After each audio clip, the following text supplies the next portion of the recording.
Jadi Allah itu zat yang kuasa mendatangkan adab dari sisi atas. Misalnya meteor jatuh, terus Mars jatuh, tentu Allah mampu. Atau dari bawah, misalnya ditelan bumi dan sebagainya. Atau, dan ini yang sering terjadi, Allah menjadikan kalian itu saling nggak cocok, kemudian saling membunuh. Itu kan natijanya sama kan, misalnya kamu kena meteor kan ya mati, kena likuifaksi mati, disembelih mati. Milih ndi? Ayo milih ndi? Diujar-ujari bojo kuru mati. Disentak wong kaget kakan utang mati. Rasa dicontohno. Sampai pidato kecelakaan rape sensitif. Nah ini penting. Ayat ini pernah saya baca satu hari setelah gempa Jogja. Setelah gempa Jogja itu satu hari saya nilai ke sana. Itu bahwa memang Allah selalu mengingatkan potensi. Ya muka-muka sampai ayat ini eling-eling. Jadi Allah itu adatnya di Quran itu dua. Satu menjelaskan itu sebagai hal yang potensial. Potensial itu bisa terjadi kapan saja. Ada yang diceritakan Allah itu secara faktual, yaitu rahmat. Rahmat itu kan selalu terjadi kapan saja. Maka itu diredaksikan Allah bisihotil jasmi, dengan sifat kepastian kayak warahmati wasiat kulas. Itu pasti terjadi dan terus terjadi. Tapi kalau azab itu Allah menceritakan itu hanya potensi azab. Meskipun kadang-kadang benar-benar diwujudkan. Ya benar-benar pernah ada yang ngitung misalnya tsunami yang dahsyat itu hanya per 200 tahun. Gempa Jogja paling dahsyat itu pernah dihitung secara teori geologi itu hanya per 70 tahun. Artinya kalau azab itu ada siklusnya yang ekstrim loh ya. Tapi kalau rahmat kapan saja dan di mana saja. Maka pola-pola di Quran, kalau sampean mengkaji Quran, itu kalau rahmat itu mesti redaksinya itu bisihotil jasmi, dengan sifat kepastian. Rahmatku pasti terjadi. Kata barabbukum ala nafsi rahmah, bahkan Tuhanmu memastikan dirinya pelaku rahmat, dirinya pelaku pemberi rahmat, dan Allah mewajibkan pada dirinya sendiri. Tapi kalau Allah menceritakan adab itu hanya redaksi saya mampu memberi adab, tapi tidak harus melakukan. Jadi mampu kan tidak harus melakukan, tapi tetap potensi melakukan. Itu jenis qadir apa? Maka di surat Tabarok misalnya caranya Allah ngendikan gimana coba? Misalnya qul aro'aitum, diulang-ulang. Misalnya diulang aja, sengurut saja misalnya apa? Wa asirru qawlakum wa innahu alimun bi dzati sudur ala ya'lamu khalaqa wa walladzi ja'ala samsuma. Amin man fis sama ayakhsifa bikumul ardo fa idza hiya tamun. Sebagian ayat qul aro'aitakum dan sebagainya. Kadang kan qul aro'aitakum in atakum adzabuhu qul aro'aitum in atakum. Itu kan kira-kira maknanya gini. Coba sekali-kali kamu berpikir setiap saat kamu itu kena adab. Lalu maknanya adab itu apa? Adab bagi seorang mubaligh misalnya tahu-tahu kena kasus perempuan, kan yang langsung jatuh misalnya. Karena itu ya siksa kan terus nggak laku. Atau salah omong lala terus jadi dibully kan. Apalagi atau salah undangan. Ada mubaligh datang di undangan HTI kan langsung NU nggak mau ngundang misalnya.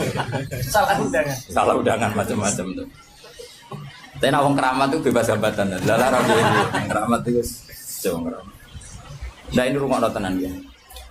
Kalau pastikan dan saya bertanggung jawab nanti ketemu pangeran ya. Nak rahmat itu mesti sighatul jasmi, apa sighat pasti. Memang ini bahasa ilmu hadis sighatul jasmi. Tapi kalau tentang adab itu Allah hanya ngendikan potensi. Potensi itu memang Allah mampu melakukan itu mampu, cuma tetap diredaksikan potensi bisa ya. Bisa tidak, makanya Allah ngeredaksino aamin tuman fis sama. Kenapa kamu leha-leha di bumi? Sementara orang yang di langit bisa saja membuat bumi ini tamur itu melumer, kira-kira likuifaksi. Setiap saat bumi yang kita injak ini bisa likuifaksi terus kita ditelan. Atau ya sebetulnya bumi baik-baik saja, tapi ada angin bandang. Fayursila alaikum qasifam minar rih fayurikakum bima kafartum. Kayak tsunami kan gitu, angin bekerja sama dengan gempa, terus sudah kamu di darat tapi fayuhrikakum bima kafartum. Makanya ahli gempa Jogja itu sama saya itu kagumnya bukan main. Karena tadi ketika tanya saya, Pak Bah, masalah gempa itu gimana? Saya jawab tadi, sebenarnya Quran itu pernah gambarkan orang itu tenggelam di darat. Itu tadi fayursila alaikum qasifam minar rih fayuhrikakum bima kafartum. Tinggal Allah melibatkan angin Angin kan mengirimkan gelombang, kamu di darat kayak kasus di Aceh, tapi tetap apa? Tenggelam. Jadi justru tenggelam itu bayangan Quran yang berupa adab tuh fayurikokum bima kafartum, kamu tenggelam. Ya tentu kita ngomong potensinya saja. Kowe ora usah sok suci dengan kata bima kafartum, itu urusane pangeran. Iki nuduh ngajak kafir dhewe. Maka ini penting ada kesadaran ahli sunnah. Kalau Allah ngendikan ya kita diam saja, karena Allah itu ala kulli syai'in qadir bi kulli syai'in alim. Kamu tidak usah kecangkeman orang Aceh diadab karena banyak maksiat, ke malah goblok yang telulas. Podo-podo maksiat yang Aceh, rak maksiat yang Bali. Bali le maksiat yang Hollywood, Hollywood le maksiat yang Cina, malah komunis.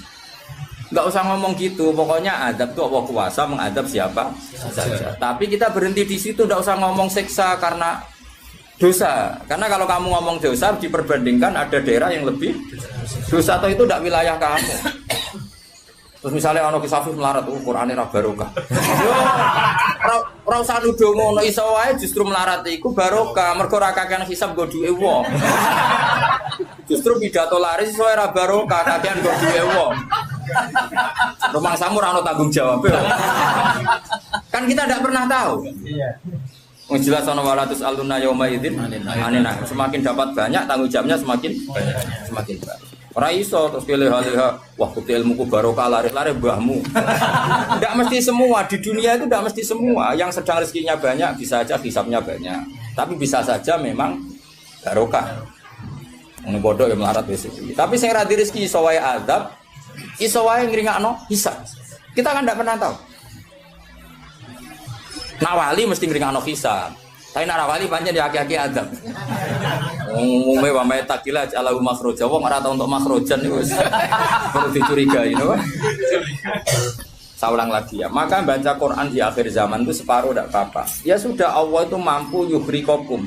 Tapi untuk orang lain tidak usah kamu tuduh bima kafartum. Karena yang kamu tuduh itu orang Islam. Tidak perlu kamu bilang tsunami aja karena orangnya dosa. Kowe itu sopo? Kok ngerti tulisan Allah Mahfud itu kalau karena ya sudah, roh kita tenggelam itu saja yang kita ngerti iyanan. Tapi rasa ngerti sebab. Itu ibarat gini. Ujuk-ujuk misalnya bojone itu minggat. Orang mengamati, kurang opo, padahal semua balik terkenal. Ya kurang ganteng misalnya, kan enggak pernah tahu. Kita mengkonfirmasi kan enggak pernah tahu. Yang kita tahu ya minggatnya saja. Setelah itu sudah kita tidak perlu. Misalnya Aceh ada tsunami, ya sudah tsunaminya saja. Kira usah nerusno bima kafartum itu wilayahnya Allah. Napa? Wilayahnya Allah. Makanya Rasulullah itu kalau ditanya ada adab itu Nabi enggak pernah nerus. Ya sudah ada adab, tapi kalau mansus ya mansus misalnya kaum Lut itu mansus karena adab. Tapi kalau orang Islam kan enggak mesti adab. Saja hukuman yang menjadikan malah mlebu swarga. Kalau sama enggak percaya gini, dan saya menjamin pasti saya benar dalam hal ini karena saya berdasar hadis sahih. Sama-sama adab misalnya orang tenggelam. Banyak kan orang mukmin disifati Nabi itu mati syahid. Kalau tak lawan sing darane wong Aceh iku mesti adab. Tak lawan dunia akhirat. Selain wong sombong berarti tak maca hadis. Lho coba Nabi beberapa kali ngendikan umatku sing syahid itu sekian-sekian termasuk sing mata hori kon sing mati tenggelam coba. Artinya ada bentuk hori yang justru syahid. Kecangkeman dora tahu ngaji kecangkeman. Oh tak lawan dunia akhirat. Karena sok sucinya. Sudah kita baca ayatnya berarti fayuhrikokum saja. Soal bima kafartum itu otoritasnya wilayahnya Allah Subhanahu wa taala. Dosa suci do cangkeman. Oh tak lawan tenan. Nek wong ku mlebu swarga aku usul pangeran. Ampun Gusti. Niku nate ngenyek tiyang sak provinsi. Sok sucinya. Lo coba ya. Banyak orang mati divonis misalnya kamu, wah itu krono adab. Ternyata Nabi ngendikan mabdur wong lara weteng syahid. Gharik syahid, mahdum syahid. Orang yang mati korban, kan kita tidak pernah tahu. Ya sudah bodoh-bodoh tidak pernah tahu, pakai yang husnul khotimah saja, pakai yang husnudzon saja. Ono hafid kok mati umay rubo. Milih sing husnudzon ae berarti syahid. Kategorinya mahdum. Jangan terus ono wah kena adab. Kesuwen oleh ngedol Quran lu ngawur. Oh, tak lawan sing ngomong-ngomong lawan. Siap lawan. Siap ya. Ya bala ISIS. Kita asli nih, maksudnya hobinya itu kan. Hobinya itu kan. Jadi nak dicak ngomong damai itu dingin. Yo pancen yo lucu, nak wong brewoken terus gak garang. Lucu nih, jadi nak pangeran ngendikan rungokno wae. Tapi kowe ora usah koyok di otoritas kok pangeran ben ngono pangeran. Itu termasuk tafsir yang termasuk saya setuju. Makanya kata Imam Sa'rawi, nak pangeran negur Kanjeng Nabi kira usah melok-melok. Kanjeng Nabi atasane pangeran kira usah melok-melok duwe rasa sesuatu mbek Nabi. Misalnya Nabi ditegur di Abasa, ya biar Allah atasannya Nabi, berhak dong negur. Kowe ora usah di perasaan macam-macam. Lho Nabi kok ditegur pangeran usah ngono. Nabi tetep panutan kita ila yaumil kiamah. Itu kan ibarat masyhur lah, misalnya Mbah Mun kadang negur putrane. Ora perlu santri ngrasa putranya ada apa-apa. Itu kan wilayahnya Mbah Mun karena sama putra. Kayak aku misalnya negur Tuhan, ora oleh terus melok negur Tuhan aku walat. Lho Tuhan wis mubalek kowe sapa? Lah nek aku ora mau kiai ini aja. Paham ya jelas ya? Mak aku oleh sak uni-uniku. Cara dene protes ning pangeran tetep dosane akeh dekne dibanding. Paling ngenyek dekne ditulis pira loro paling. Enak gak sampe ilmu. Apa meneh diperjualbelikan. Bagus. Tuntas kok ngadepi aku sama dosa. Saya ulang lagi ini penting saya utarakan. Jadi Allah saja yang Tuhan ngendikan itu potensi. Saya pastikan lah. Kita semua kenal Allah yang warahmati wasiat. Nabi berkali-kali ngendikan inna rahmati sabaqat ghadab. Sebagian riwayat bukan sabaqat, ghalabat. Setiap rahmatku pasti mengalahkan azabku. Artinya gini, kalau ada potensi azab, ya kita milih itu bentuk rahmat saja dulu karena itu yang mesti menang. Jadi paribasane aku roh munib, mati kecepet omahe paribasane. Utawa mati tiba ning WC. Misal aku tetep darani syahid. Kategorine mahdum. Ojo kok aku makine ning WC. Mungkin dia nutupi kewaliane tapi ebane mati ning apa? Ebane mati ning WC. Enggak apa-apa. Karena menduga rahmat itu lebih gampang karena Allah jelas ngendikan ning hadis qudsi inna rahmati ghalabat ghadabi. Berarti gamane pola semua itu lebih baik kamu tafsirkan sebagai rahmat. Nah kecuali ada sorikul ayat yang mengatakan itu adab, tapi mana ada sekarang udah ada nabi. Misalnya kaum Lut kan Allah jelas-jelas ngendikan itu karena adab, ya sudah kita ikut mengatakan adab. Tapi kalau yang orang Aceh, orang mana-mana kan tidak ada ayatnya. Jelas ya? Iya. Mulane sing apik itu ngaji sing tenanan. Loh kalau kaum Lut kan binasillah misalnya hijarah kada wa kada terus Allah ngendikan karena adab. Ya sudah kita ikut tentang kaumnya Nabi Lut. Tapi sekarang Yunus saya misalnya ada orang punya penyakit homoseks, kemudian dia kena azab. Ya sudah itu sanksinya Allah. Bisa saja azab ini kalau dia mukmin kafarah betul. Memang ya azab tapi oleh Allah dihitung kafarah dan itu hadis sahih. Tidak ada seorang mukmin yang punya dosa kecuali nanti dia kena masalah, nanti kena ri atau kesandung dari Nabi dan itu nanti jadi kafarahnya. Dan misalnya Gus Afif ya persimaan mulai kesandung berkati. Ceblok. Ya, tapi salam tampil ora ceblok. Kalau nanti diceritani Ustaz, setengah drama juga kisah nyata. Saya latihan Nyai Bapak, kepleset. Itu berkat kocar kati. Saya pertahankan satu. Ngope. Bareng bar guling, wah ini masih. Mereka latihan Mama, ini paling penting. Berkat gak masalah, berkat itu gak masalah. Nah, seperti ini kowe ora usah nak milih sebagai adab. Karena Nabi jelas ngendikan orang wong mukmin sing kena ri bahkan kesandung kecuali jadi kafar. Jadi saya pastikan fayuhriqakum bima kafartum itu untuk konteks orang mukmin kamu baca separuh saja sudah Allah itu mampu menenggelamkan kalian. Tapi khusus orang mukmin khitabnya jangan bima kafartum kan kita tidak kafir. Tak lawan tenan. Aku bola-balik juga. Kalau bola-balik ketemu aneh-aneh. Kalau kemarin enggak bisa cara ketemu wong aneh-aneh. Tak tantang. Tapi ketemu aku serawani Mas. Wah. Betul enggak kalau. Loh, kalau Allah kan Maha tahu, sehingga Allah berhak dong ngendikan bima kafartum mergo kowe kafir. Kita kan tidak tahu, apalagi dohirnya dia mukmin kan ayat itu tidak kena. Ayat itu kan pada orang kafir, bima kafartum ayatil, aku bima amantum. Gue yang mikir, mana ya, seudon kok usah di lembaga, no, seudon. Gue seudon kok dalil.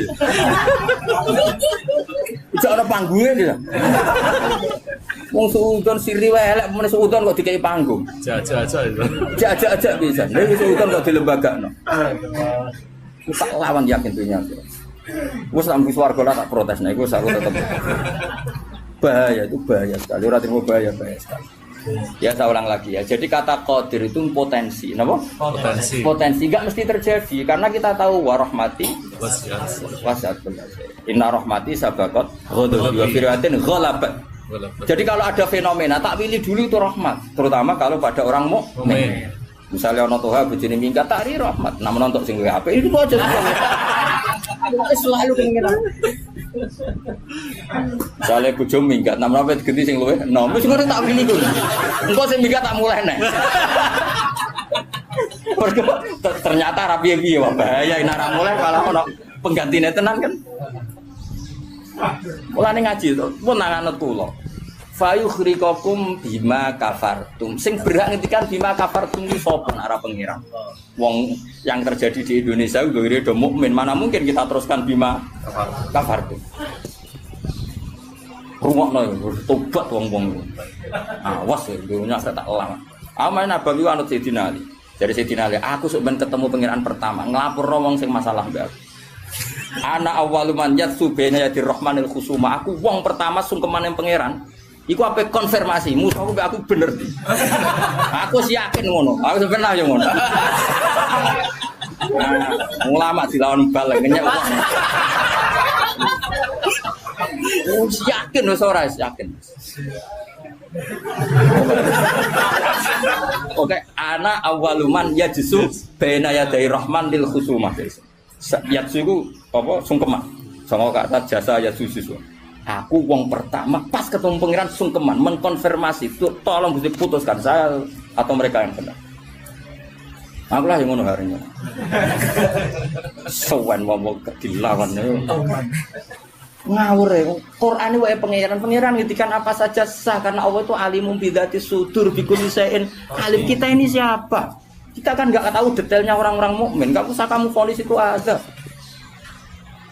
Ya sudah kalau kena azab saja kafar, apalagi Nabi berakari ngendikan umatku sing syahid itu mahdum ya syahid, gharib ya syahid. Bahkan banyak ulama mengatakan mati cinta itu syahid. Asal gak zina, gak SMS-an lho yo. Ngempet seneng ape SMS-an wedi dosa. Ape delok wedi terus mati ku syahid ya. Yakin. Tapi nek men delok gambare SMS-an terus bareng kalah saingan mati. Wah.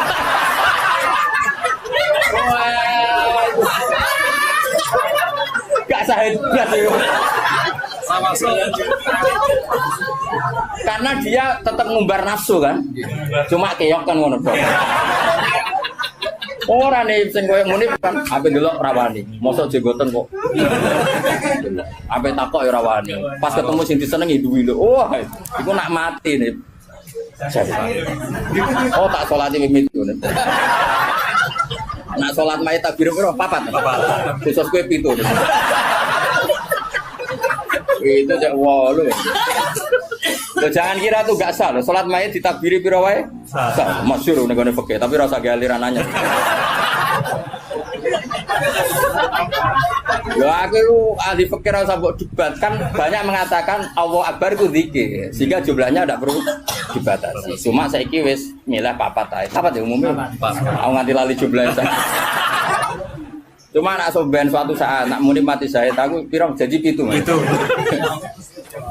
Istimewa. Istimewa tapi sesat nih itu. Ya jadi jelas ya, saya mohon sekali. Jadi kayak gempa Jogja, gempa mana-mana kayak usah kecangkeman itu darani ada. Karena itu nggak ada kepastian. Mau potensi ya, kalau potensi ada ya potensi itu ya. Tapi kita tahu yang mesti terjadi hubungan kita dengan Allah adalah kita mendapatkan rahmatnya titik. Mergo jelas wa rahmati wasiat. Jelas kepastian kita hubungan dengan Allah itu dapat rahmanya, bukan dapat adabnya. Itu yang pasti.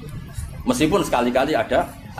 Tapi kan jelas Allah ngendikan rahmati sabaqat Ghadabi wa biriwatin ghalabat ghadabi itu hadis qudsi. Jadi Quran yo jelas, hadis qudsi jelas.